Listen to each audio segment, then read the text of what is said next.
Amados irmãos, convido todos, cuidado aí com o barulho, pode ser que faça, mas está muito baixinho.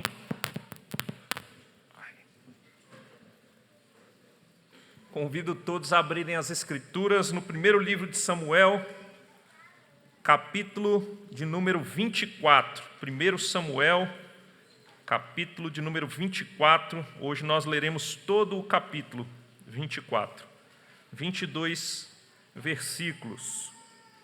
1 Samuel,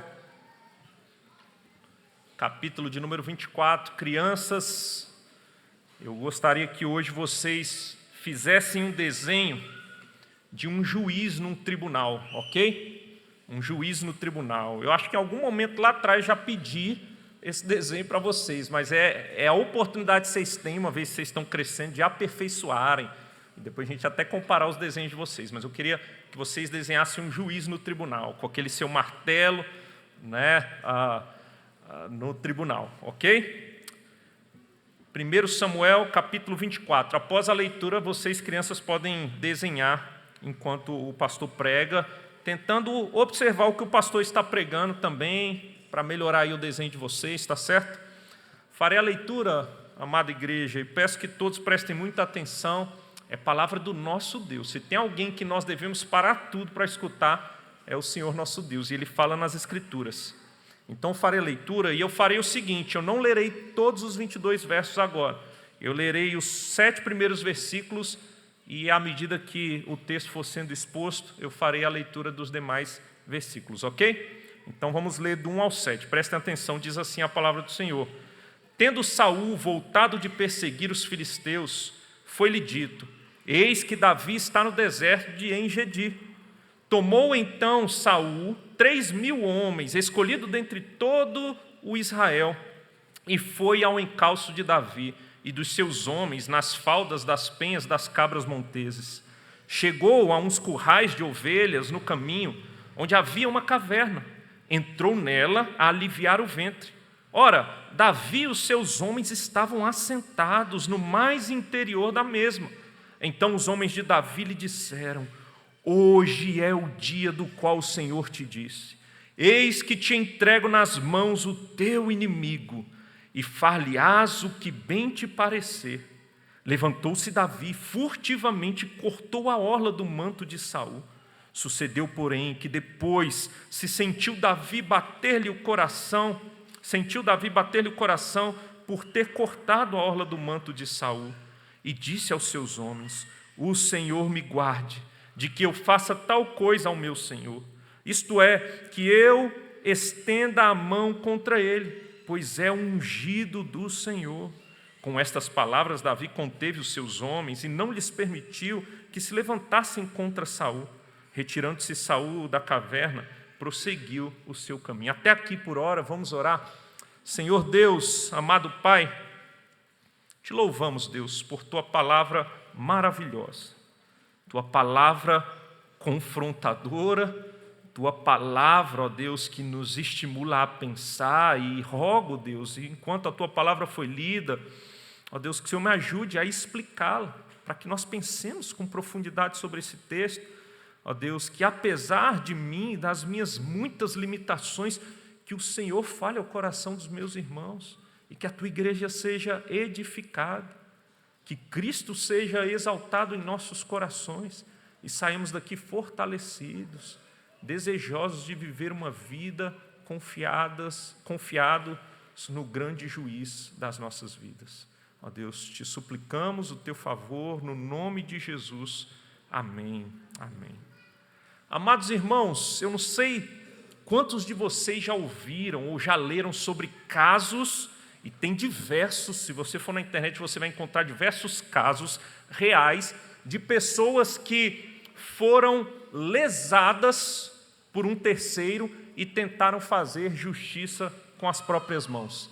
É recheado, irmãos, na história, casos desses, de pessoas, por exemplo, que tiveram um parente violentado por alguém, e depois ele tentou matar ou conseguiu matar aquela pessoa que lesou o seu familiar, que abusou do seu familiar. Existem diversos casos, vocês podem acompanhar, e isso acontece de certa forma nos nossos corações quando vemos a injustiça, não é verdade? Ou quando cometem injustiça contra nós, há um desejo em nós de justiça, e muitas vezes esse desejo nos leva a querer, com nossas próprias mãos, sem levar em consideração as próprias leis, fazer justiça. Tem um caso brasileiro conhecido, eu não sei quantos de vocês já ouviram falar desse caso, que é o caso de Pedro Rodrigues Filho. Pedro Rodrigues Filho que faleceu no ano de 2023. Ele é conhecido como Pedrinho Matador. Não sei se vocês já ouviram falar deste caso. Pedro Rodrigues Filho, irmãos, cometeu o seu primeiro assassinato aos 14 anos de idade. E ele matou seu pai, que havia matado a sua mãe. E ele, com um senso de justiça, ele não quis esperar a própria justiça ou as autoridades fazerem justiça, e ele fez com suas próprias mãos. E dali em diante ele começou uma série de assassinatos, e ele buscava criminosos, bandidos, abusadores, e ele escolhia esses e assassinava. Segundo ele matou mais de 100 pessoas. A justiça contabilizou 71 assassinatos, muita coisa na verdade, mas veio a consequência. E Pedrinho, conhecido como Pedrinho Matador, ele foi condenado a mais de 400 anos de prisão por causa dos seus atos.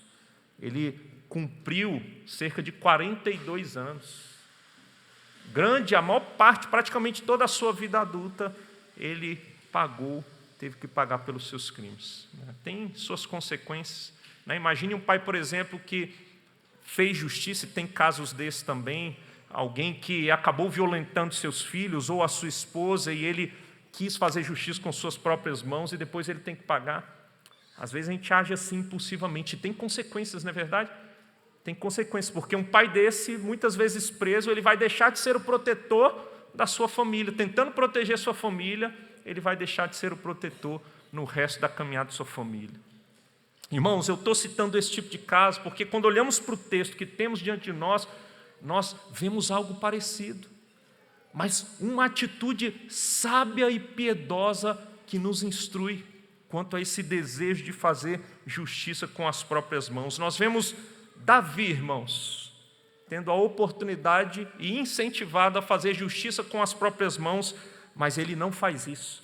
Ele não faz justiça com as próprias mãos, e nós vamos ver no texto que Davi, ele confia na justiça de Yahvé, na justiça do Senhor, o Deus do pacto, Deus da aliança. E é isso que leva ele a tomar uma boa atitude. E é pensando nisso, então, que nós meditaremos no seguinte tema hoje: o Senhor é o meu juiz. Esse é o tema da nossa mensagem de hoje. O Senhor é o meu juiz. E, meus irmãos, nessa porção de texto que nós lemos, dos versos 1 ao verso 7, nós vemos que Davi sofreu tentação para fazer justiça com as próprias mãos. Davi foi tentado de pegar um atalho e fazer justiça com as próprias mãos e acabar com aquele sofrimento que ele estava passando com Saul no seu pé o tempo todo. Olhem aí novamente para o texto, irmãos. Percebam que dos versos 1 a 3 nós vemos que Saul novamente está no encalço de Davi, está doido para pegar Davi. É impressionante, porque eu não sei se vocês lembram o último sermão, que Saul perseguiu Davi, um do lado de uma colina, outro da outra. Ele quase colocou as mãos em Davi, mas o exército filisteu atacou Israel e ele teve que voltar. Então, tendo voltado, Davi ali foi livrado pela mão do Senhor. Mas, irmãos, eu imagino que Saul, quando ele foi para essa batalha com os filisteus, ele via no rosto de cada filisteu, ele não via um filisteu, parece que ele via Davi, com tanto sangue nos olhos que ele estava para pegar Davi, porque a coisa foi rápida. O texto é abrupto e logo no início do capítulo 24, diz para nós o texto: tendo Saul voltado de perseguir os filisteus, foi-lhe dito: eis que Davi está no deserto de Engedi. Tomou então Saul 3.000 homens escolhidos dentre todo Israel e foi ao encalço de Davi e dos seus homens, nas faldas das penhas das cabras monteses. Ele estava pensando em Davi o tempo todo, e a primeira oportunidade, assim que ele acaba com os filisteus, ele vai atrás de Davi para tentar matar Davi novamente. Davi tinha saído de Zif e agora ele está em Engedi, e ele vai ali atrás, com 3.000 homens. Ele escolhe dos mais preparados homens do exército de Israel para botar as mãos em Davi, desejoso de acabar com Davi, irmãos. Contra os 600 de Davi, aproximadamente, ele levanta 3.000 homens. Agora, percebam, irmãos, que o verso 3 vai dizer para nós que chegou a uns currais de ovelhas no caminho onde havia uma caverna. Entrou nele Saul a aliviar o ventre. Olha só, Davi ele teve uma necessidade, né? Ele tinha que aliviar ali o ventre dele, tinha que fazer suas necessidades fisiológicas. E Saul então, ele encontra uma caverna. E eu não sei se vocês vão lembrar bem, mas lá nas Escrituras, em Deuteronômio capítulo 23, há leis, há regras que para manter a pureza no arraial do povo de Deus, quando o povo estava reunido, ou mesmo o exército que fazia acampamentos, era necessário se retirar para fazer esse tipo de necessidade, ok? Para não contaminar o lugar onde eles estavam. Então, provavelmente, observando essa lei, ele vai encontra uma caverna, e ele entra nessa caverna.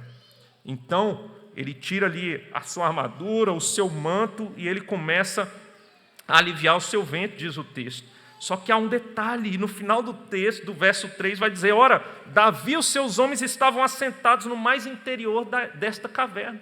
Então eles estavam ali no lugar escuro, e eles viram, eu imagino que provavelmente no fundo, não dava para ver o fundo da caverna, mas quem olhava do fundo, via a sombra de quem estava entrando. Na verdade, a luz vem de fora, e eu imagino que eles viram aquele homem grande, que era inconfundível entre os de Israel, o seu jeito de andar altivo, e eles perceberam: Saul está ali, Saul está ali. Diante disso, então, irmãos, olhem o que diz o verso 4. Então os homens de Davi lhe disseram, os homens de Davi, percebam que são os homens de Davi, aqueles que saíram do meio do povo de Israel, ou dos exércitos de Israel, ou aqueles que eram desvalidos do povo de Israel, e estavam agora com Davi, homens fiéis a Davi, homens que queriam o bem de Davi. E esses homens, então, eles dizem a Davi: hoje é o dia do qual o Senhor te disse: eis que te entrego nas mãos o teu inimigo, e far-lhe-ás o que bem te parecer. Irmãos, nós não encontramos esse tipo de profecia nas Escrituras Sagradas. Eles não tiraram isso das Escrituras, ou do Pentateuco, ou da própria Escritura do Antigo Testamento, até onde já se tinha registro. Eles não tiraram essa profecia. Nós não sabemos se em alguma conversa Davi falou de algum sonho, alguma visão, ou pode ser, irmãos, e é bem provável que esses homens, diante das circunstâncias e da oportunidade, eles devem ter imaginado, entendendo que Deus é soberano, eles entenderam: Deus colocou este homem diante de nós, e agora não há outra coisa a fazermos. Então eles teologizam o desejo do coração deles, eles dizem: não há outra coisa a fazer, e o que Deus quer que nós façamos é que nós matemos agora. Davi, mate Saul. Imagina que tentação para Davi, irmãos. Se existia uma pedra no sapato de Davi nessa vida até agora, era Saul. Imagine a tentação.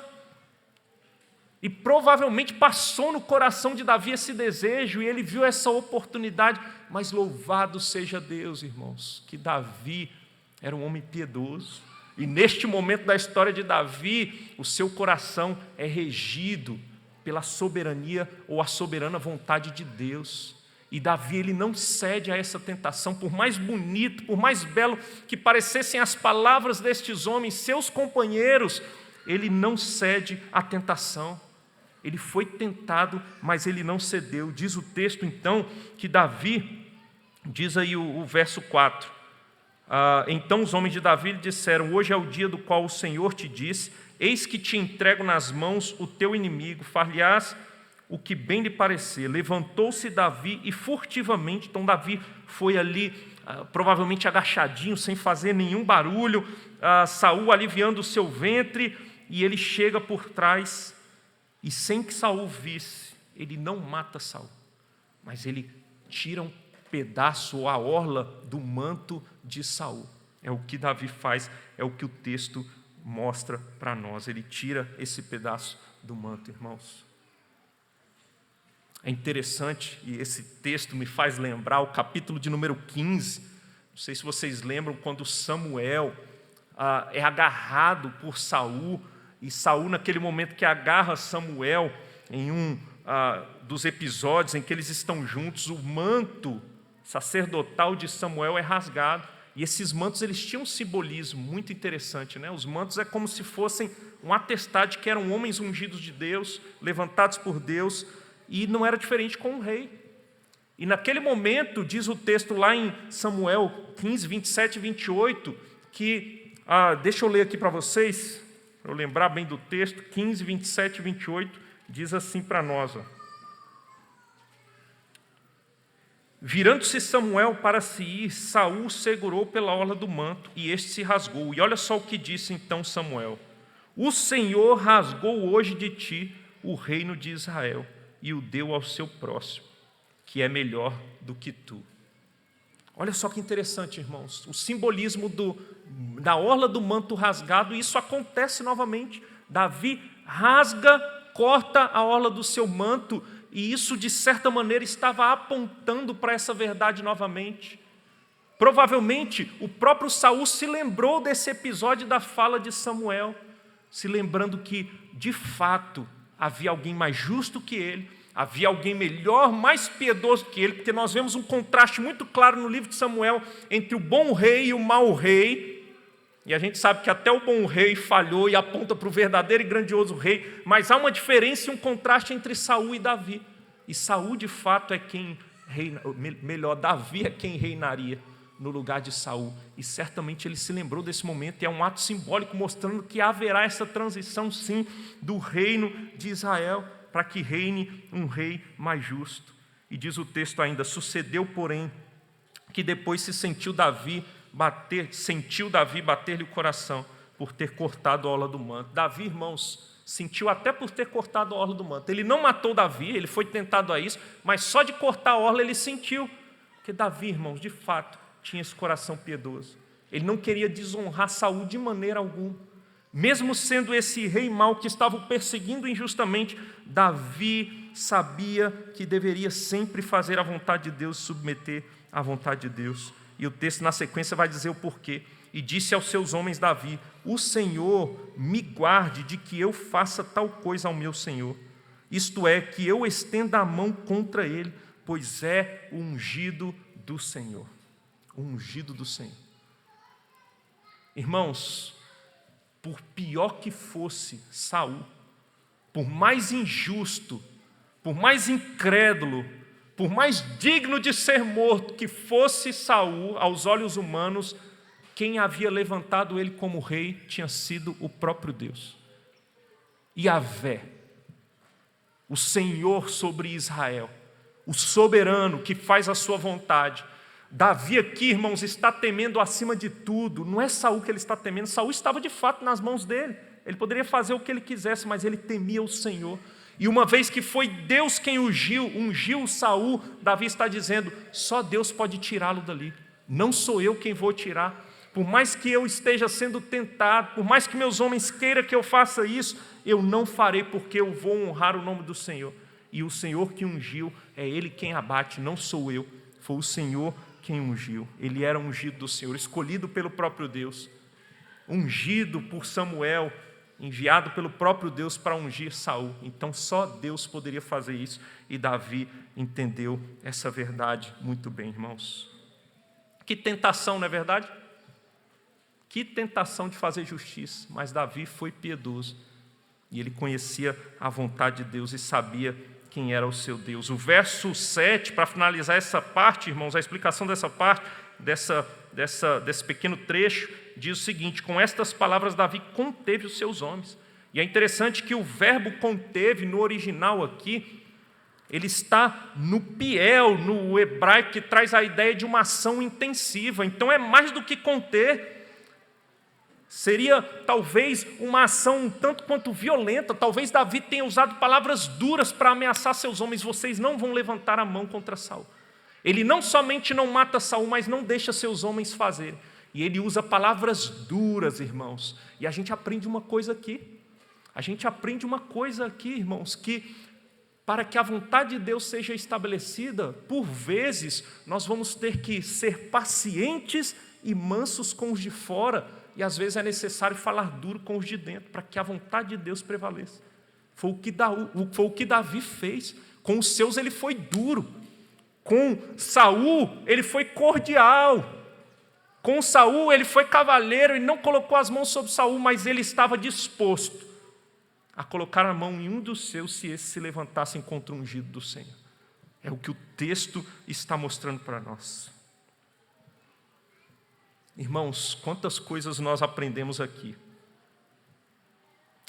E a primeira coisa que nós devemos aprender e deixar fixado em nosso coração olhando para o texto é que não importa os nossos desejos nessa vida, não importa o que a gente acha nessa vida, nós não fazemos o que mais nos agrada simplesmente nessa vida, não é a nossa vontade que deve prevalecer. Nas muitas decisões que temos que tomar na vida, não diz respeito a nós, e as nossas decisões não devem ser guiadas por aquilo que é mais confortável ou aquilo que nós achamos que é melhor, mas nós devemos ser regidos pela vontade de Deus, e no nosso caso ela está expressa de maneira muito clara, de forma implícita, direta e muitas vezes por meio de princípios na sua palavra, e a palavra de Deus deve reger as nossas vidas. É assim que nós devemos viver, irmãos. É assim que nós somos justos nessa terra. É assim que nós devemos caminhar conhecendo a vontade de Deus e custe o que custar, ainda que seja o nosso desconforto, que façamos a vontade de Deus nessa terra e não a nossa. Davi está nos ensinando, ainda que o mundo todo esteja dizendo o contrário, ainda que irmãos podem se enganar teologicamente e equivocadamente, trazer justificativas teologicamente arranjadas para nos levar a fazer a nossa vontade ou aquilo que parece mais justo aos nossos olhos, mas temos que avaliar segundo a palavra de Deus, para que não cometamos erros e sejamos injustos achando que estamos sendo justos. Esses homens achavam que estavam sendo certos e tentaram Davi. Nós podemos cair em erros, irmãos, nas lutas que travamos nessa vida. É muito fácil nós cairmos em erros. Às vezes o nosso erro não é nem nas lutas que lutamos, mas a maneira com que lutamos, isso é importante também. É muito importante, não só a forma, mas o conteúdo. Ou melhor, não só o conteúdo, mas a forma com que lutamos e batalhamos as nossas batalhas. Quer ver um exemplo muito claro, irmãos? Principalmente no nosso país, eu creio que no mundo, nessa era de informação, é muito fácil, em assuntos que envolvem política, nós acharmos que estamos sendo justos, mas estarmos desagradando a Deus na nossa maneira de buscar justiça. Vocês já pararam para pensar nisso? Esse é um assunto que talvez pegue muitos de nós, não é verdade? Mas é algo para nós pensarmos. É fácil disso acontecer, irmãos. É fácil de nosso coração ser tomado e nós entendemos que nós precisamos fazer alguma coisa. E às vezes o que Deus quer que nós façamos, e a gente deixa de fazer isso muitas vezes, é dobrar os joelhos e esperar no Senhor. Entender melhor a vontade dEle. E aqui eu não estou falando que nós devemos ser omissos no que devemos fazer, mas devemos entender o que de fato devemos fazer e como devemos fazer. Como devemos lutar por justiça. Então essa é uma verdade que aprendemos com Davi. Um erro muito comum em relação a esse texto, principalmente igrejas neopentecostais se valem muito desse texto para erroneamente comparar essa expressão que Davi usa com a própria vida dos líderes de igrejas pentecostais. Olha, não fale contra o ungido do Senhor, não toque no ungido do Senhor. E há um erro, um equívoco, muitas vezes, na maneira de lidar com isso. Obviamente que existiam aspectos, irmãos, da antiga aliança, dessa unção da parte de Deus, por meio dos seus profetas, para ungir então reis, sacerdotes, que difere muito da maneira que nós devemos encarar líderes nos nossos dias. Isso não quer dizer, porque o próprio Novo Testamento mostra para nós, Romanos 13, por exemplo, diz que toda autoridade é instituída por Deus, autoridade de instituições governamentais, por exemplo, é Deus quem institui. Não é verdade? As autoridades romanas, quando Paulo diz isso, foi Deus quem instituiu, ainda que fossem autoridades más, e muitas vezes era instrumento de Deus para a correção do seu povo, para a santificação do seu povo. Isso se aplica também, obviamente, aos líderes dentro do povo de Deus, e nós devemos respeitar e honrar os líderes, isso é fato, mas nós não podemos cair no erro que alguns líderes, principalmente neopentecostais, caem, mas nós não estamos isentos de usar esse tipo de texto para exercer uma liderança não bíblica sobre a igreja, não é verdade?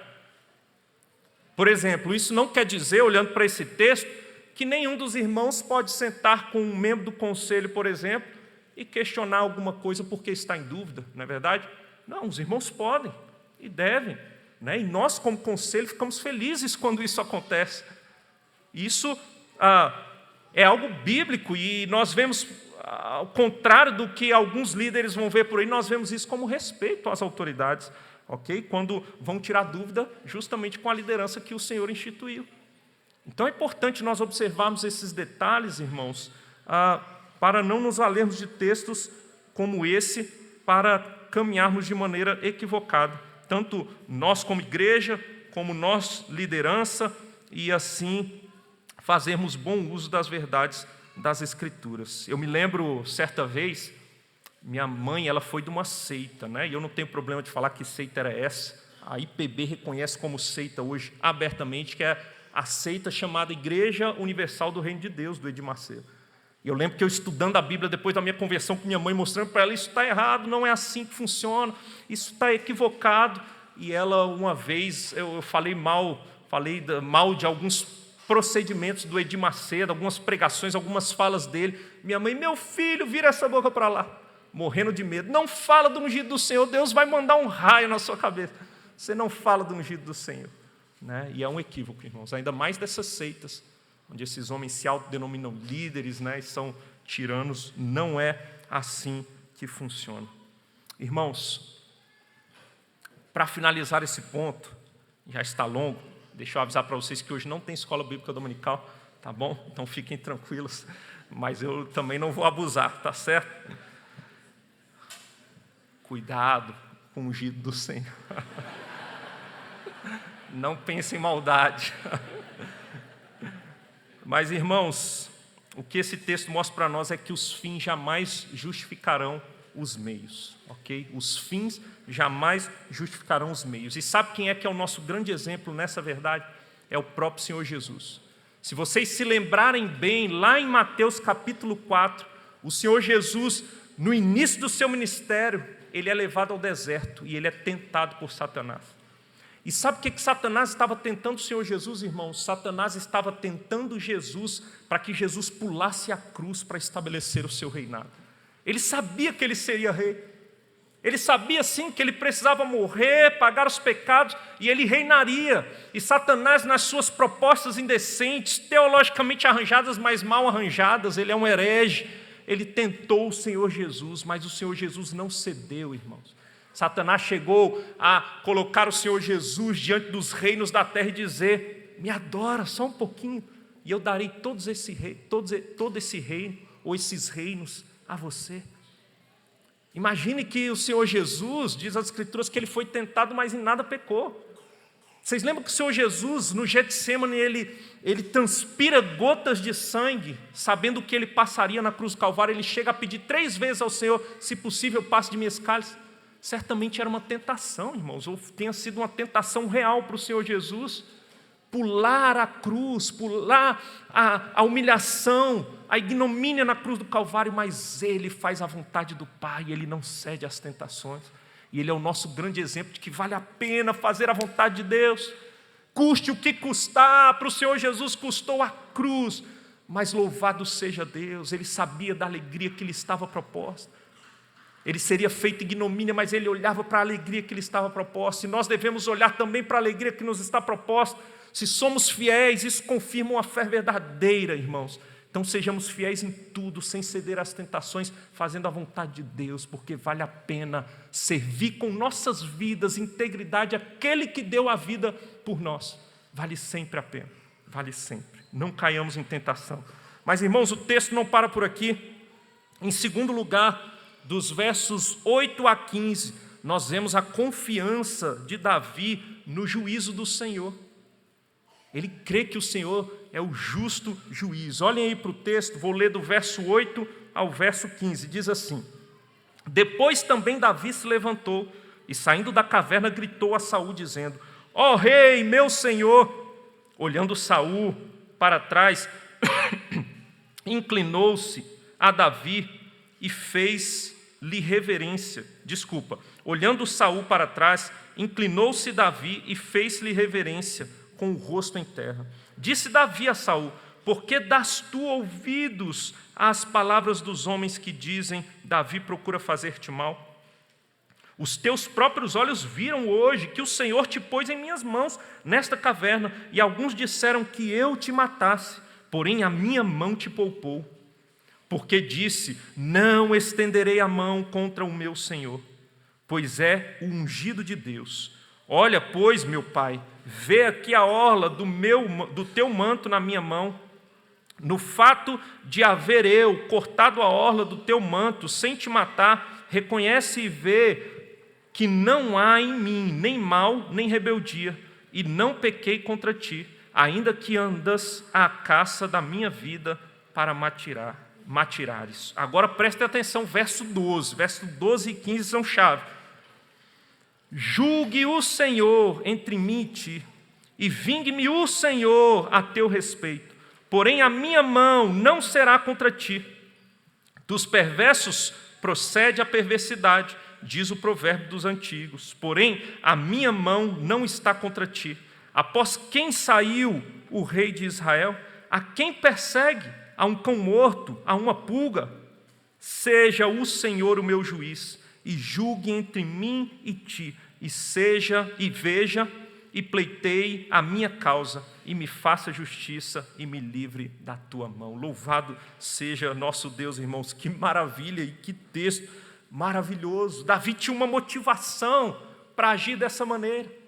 E a motivação de Davi é que ele confiava que o Senhor era o seu juiz, o soberano sobre todas as coisas, que tem controle sobre absolutamente tudo. É o juiz das nossas vidas. Davi sabia disso. Isso levou Davi à plena confiança. Davi, ele chega a se prostrar em reverência, irmãos, e aqui não é um gesto irônico, ele reverenciava mesmo Saul como rei de Israel. O verso 8 mostra para nós, ele se prostra com o rosto em terra em sinal de reverência. É interessante que o verso 9, que nós já lemos, mas eu repito aqui, diz: Disse Davi a Saul: Por que dás ouvidos às palavras dos homens que dizem: Davi procura fazer-te mal? Vocês percebem o contraste? Saul dá ouvido a homens que dizem que Davi quer matá-lo, sendo que Davi não quer. Davi, diferentemente, não dá ouvido a homens que queriam que ele matasse Saul, fazendo assim algo contrário à vontade de Deus. Olha o contraste entre esses homens.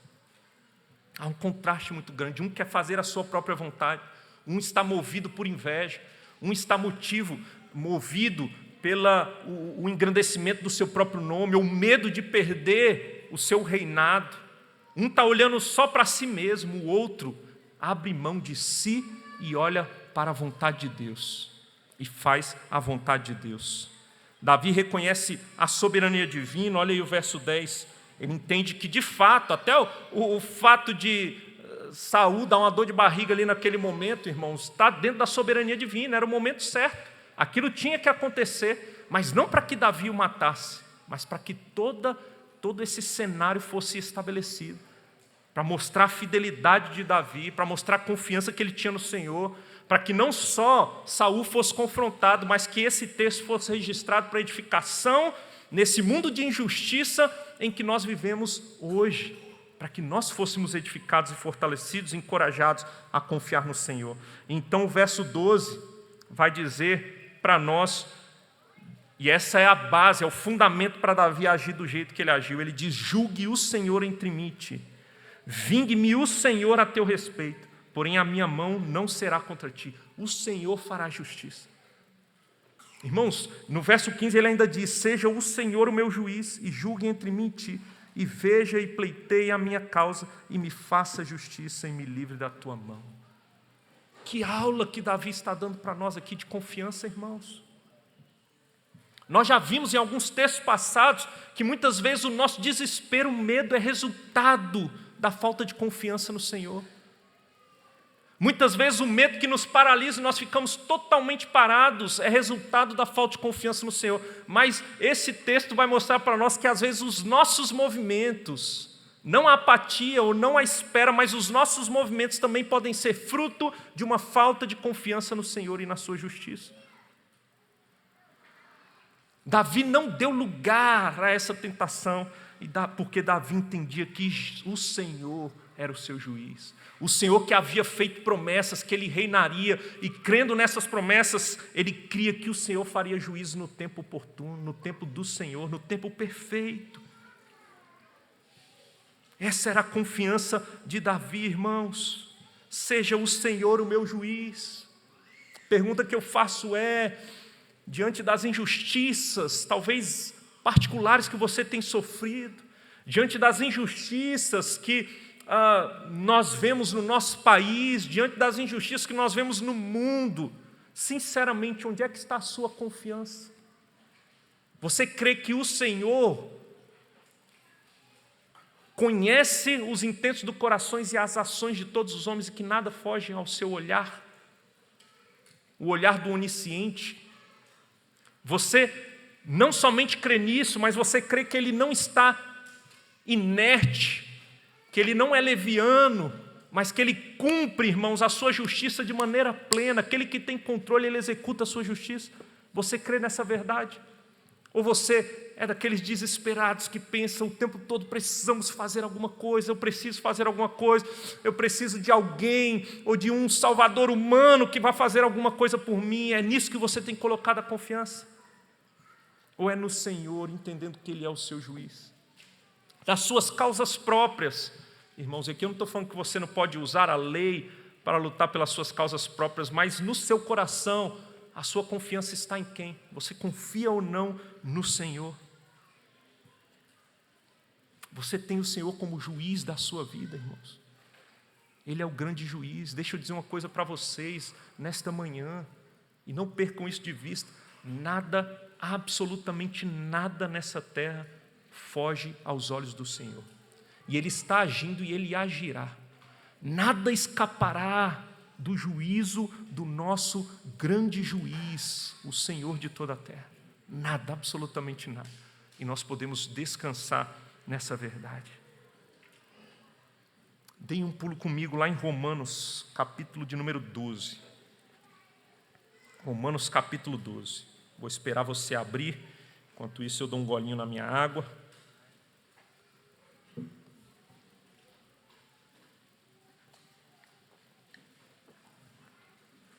Eu sei que esse tipo de coisa que eu estou dizendo aqui pode fazer você se mexer aí na sua cadeira, você falar, não aceito esse tipo de coisa.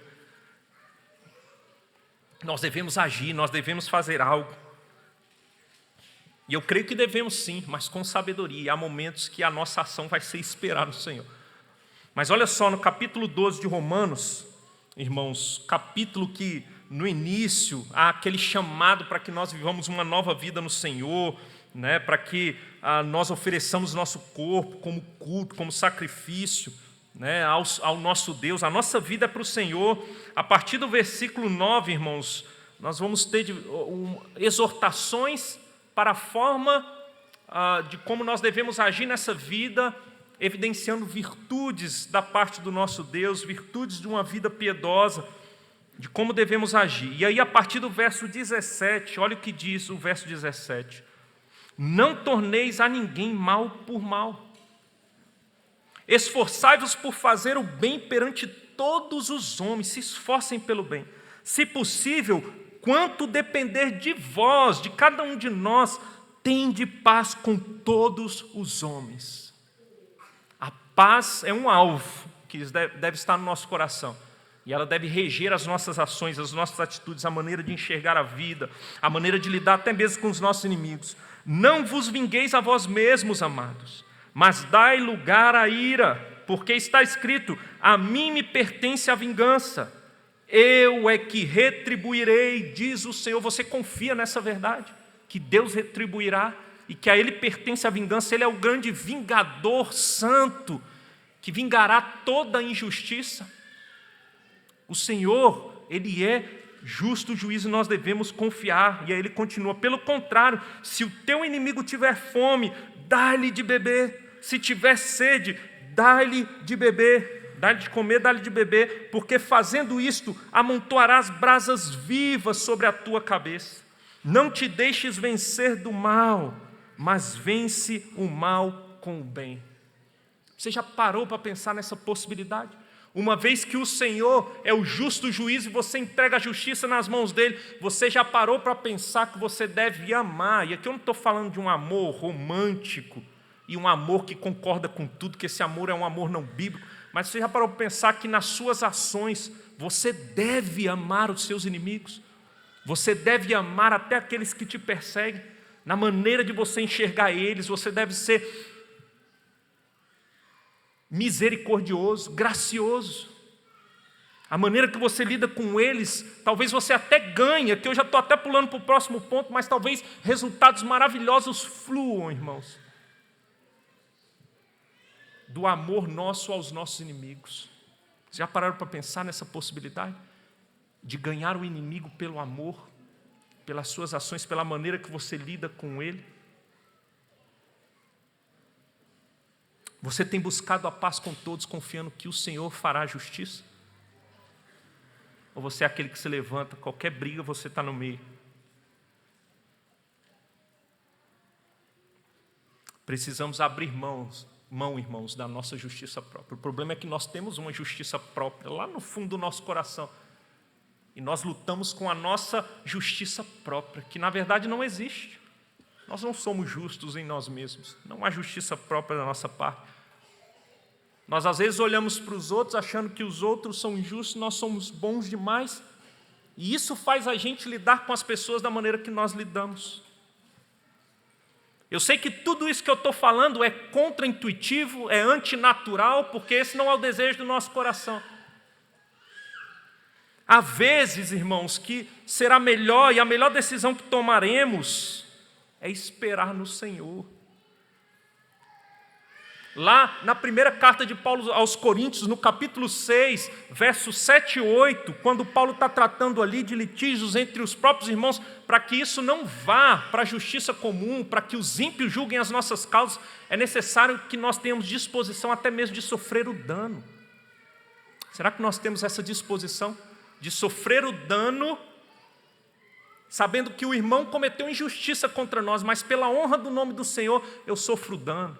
Seja ele financeiro, seja o dano em algum aspecto, ou até mesmo o seu nome foi manchado diante das pessoas e você não vai brigar essa luta por causa do seu próprio nome, você vai deixar nas mãos do Senhor.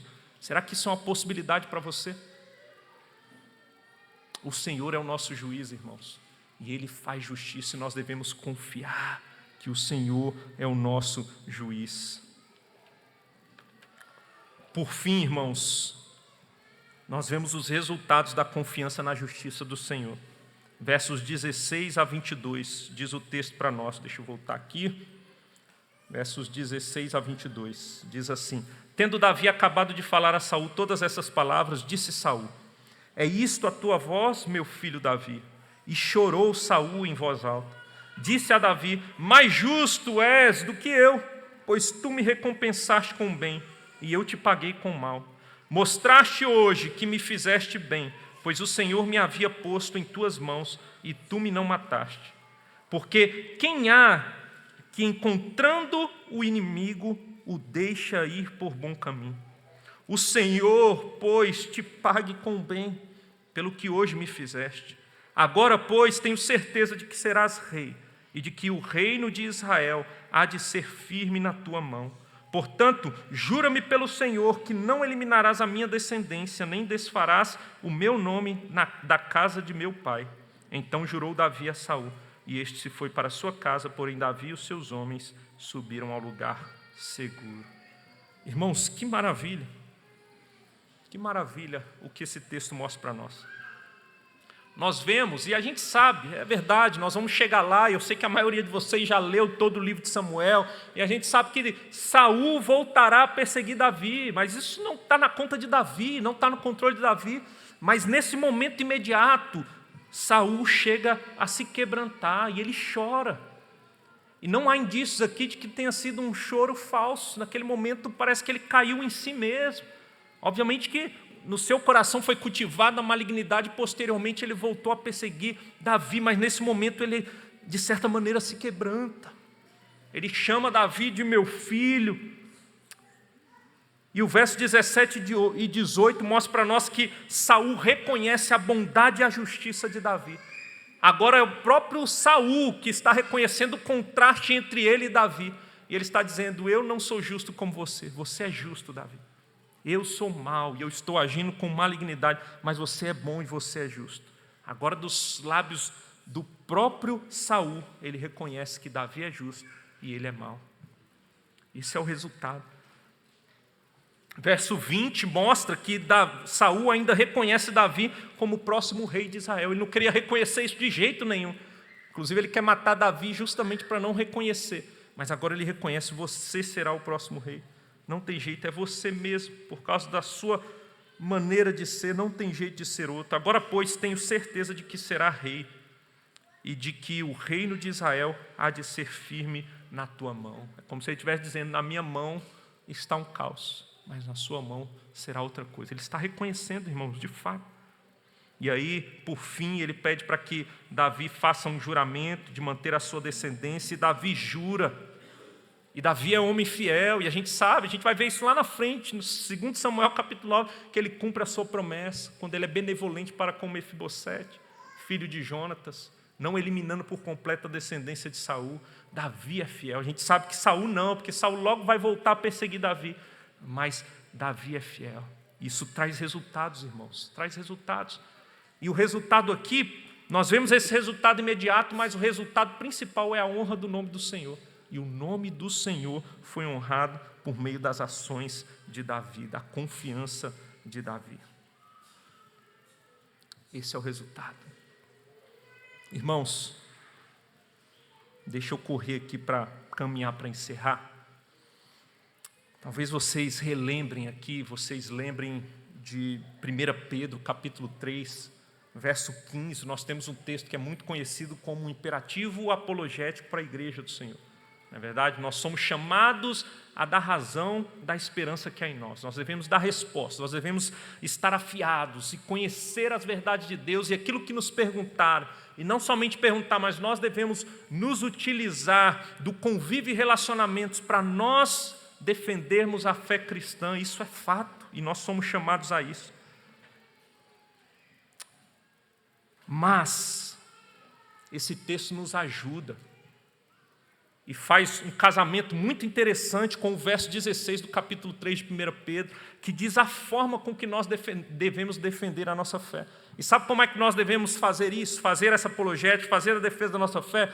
Fazendo-o, todavia, com mansidão e temor, com boa consciência, de modo que naquilo que falam contra vós outros, fiquem envergonhados os que difamam o vosso bom procedimento em Cristo. Sabe qual é a maior maneira de constranger e de mostrar a verdade que nós pregamos, ensinamos e defender a nossa fé? Não é só com o conteúdo. O conteúdo é importantíssimo e nós não podemos abrir mão dele de maneira alguma, mas o modo é extremamente relevante, irmãos. O nosso testemunho, as pessoas devem ver o amor de Cristo no nosso olhar ao defender a nossa fé. Nós devemos fazer isso com temor a Deus, nós devemos fazer isso com mansidão, com amor ao nosso próprio inimigo. E essa é uma maneira, irmãos, que o Senhor nos dá, maravilhosa, de ganharmos o coração. Muitas vezes nós somos ácidos, muitas vezes nós somos debochados, muitas vezes nós nos achamos superiores, nós temos essa justiça própria, mas nós devemos fazer com mansidão e temor ao Senhor. Com amor ao nosso Deus é que nós devemos defender a nossa fé. Davi, irmãos, fez isso na prática, confiando que o Senhor era o seu juiz. E assim nós devemos também fazer quando exercermos a apologética nas nossas vidas. Eu não sei se vocês lembram quando o apóstolo Paulo prega o evangelho em Tessalônica e ele escreve a carta aos Tessalonicenses. No versículo 5 do capítulo 1, ele diz que os Tessalonicenses sabiam como tinha sido o proceder dele entre os Tessalonicenses. E certamente foi extremamente importante para que o coração dos Tessalonicenses fosse ganho, irmãos. Paulo amou aquelas pessoas que ainda não conheciam o Senhor, mas ele pregou e demonstrou que o evangelho fazia diferença na vida dele, e ele amou. Deixa eu dar um exemplo aqui. Algum de nós aqui concorda que é correto o homossexualismo? Nenhum de nós concorda com essa prática, não é verdade? Todos nós sabemos que é abominável aos olhos do Senhor e que é pecado contra o Senhor a prática homossexual. Nós sabemos disso e devemos defender, esse é o nosso conteúdo, isso não agrada ao nosso Deus. Mas agora na prática, você tem algum amigo homossexual no seu trabalho, por exemplo? Ou um vizinho, ou um parente? Pergunta que eu faço, como é que você trata ele? Você se acha mais justo do que ele? Você se acha melhor do que ele? Você, ao conversar com ele, sabendo que você tem verdades que podem transformar a vida dele, você ama ele, você serve ele, você é gentil, você mostra o amor que você recebeu do Senhor na prática para com esse amigo, colega, parente. Esse é o jeito correto, irmãos. Esse é o jeito correto, seja lá qual for a outra prática, seja lá alguém que esteja te perseguindo, talvez ele até te persiga, fale mal entre os parentes, saiba que o Senhor é seu juiz e ame-o, ame-o. Amar envolve em algum momento confrontar sim, mostrar que você não concorda, mas com sabedoria, sabendo que o Senhor é seu juiz. Vá, se exponha e ame como você foi amado. E aí, irmãos, de fato, para caminhar para o fim, eu queria dizer para você, sabe por que você pode fazer isso? Você deve se lembrar de onde o Senhor te tirou. Nós, ao lidarmos com as pessoas, nós devemos nos lembrar de onde o Senhor nos tirou. Quem aqui é justo o suficiente, irmãos, para bater no peito e dizer eu sou bom? Como vimos na exposição do Evangelho de João, quem de nós aqui é justo o suficiente para tomar a pedra e atirar no pecador?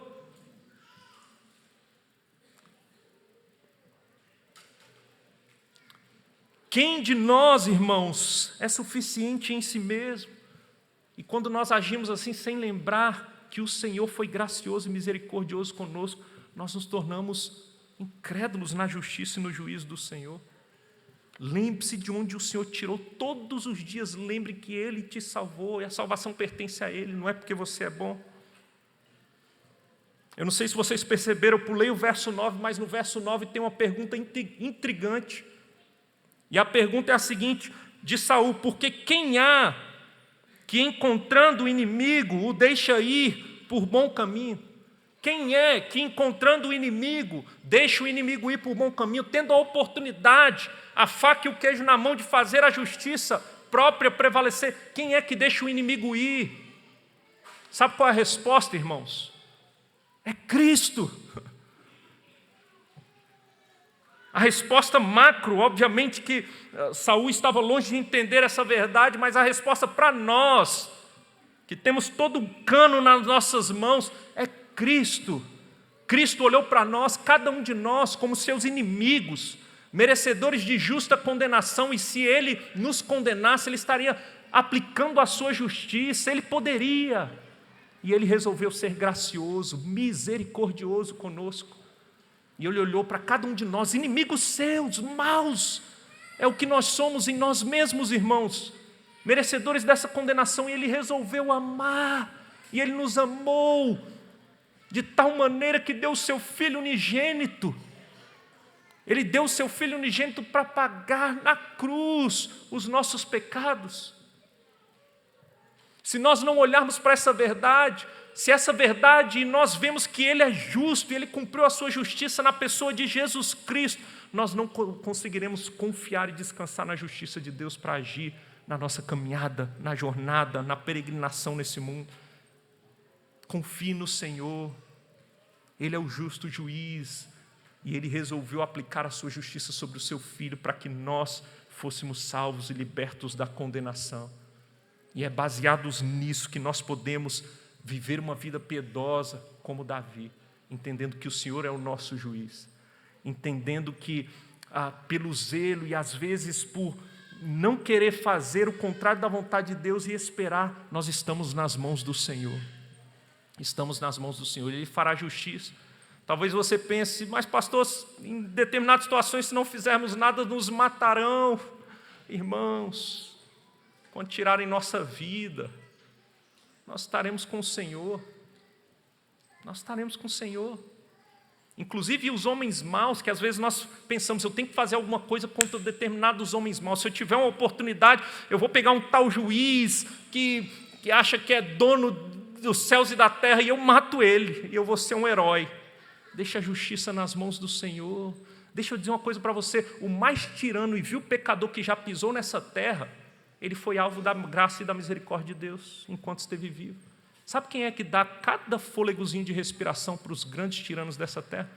Sabe quem é que tem o juízo na sua mão, e se ele quiser fazer assim, e cessar o coração do mais ímpio pecador de bater, ele pode fazer? É Deus, é Deus.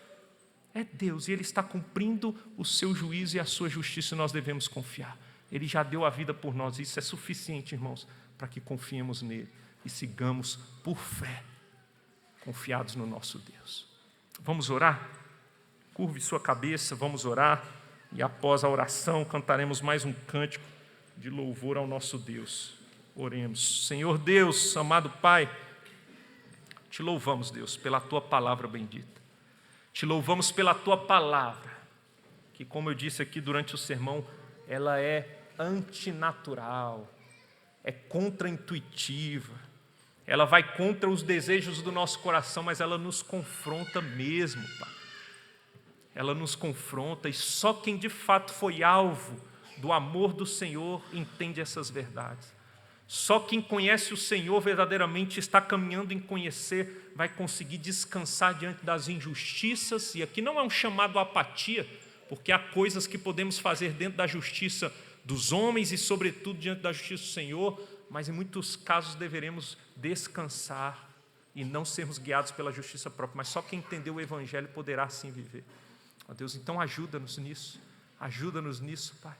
Ó Deus, quero ainda rogar a graça do Senhor sobre a vida daquele que porventura está aqui nesta manhã e ainda está tentando alcançar a justiça diante do Senhor por meio das suas próprias obras. Que esse entenda que perdeu e dessa maneira não há como, mas que ele se renda ao Senhor Jesus, que ele creia no Senhor Jesus, entregue sua vida entendendo que a única maneira de sermos justificados diante do Senhor e obtermos salvação é por meio da obra redentora de Cristo Jesus naquela cruz. E é quando cremos naquela verdade, ó Deus, e deixamos de tentar alcançar a salvação pelas nossas próprias obras, é que de fato somos salvos e temos paz com o Senhor. Ajude a Tua igreja, Pai, e que caminhemos descansados e confiados no Senhor, que é o nosso juiz. Oramos assim no nome de Jesus. Amém. Vamos nos colocar de pé.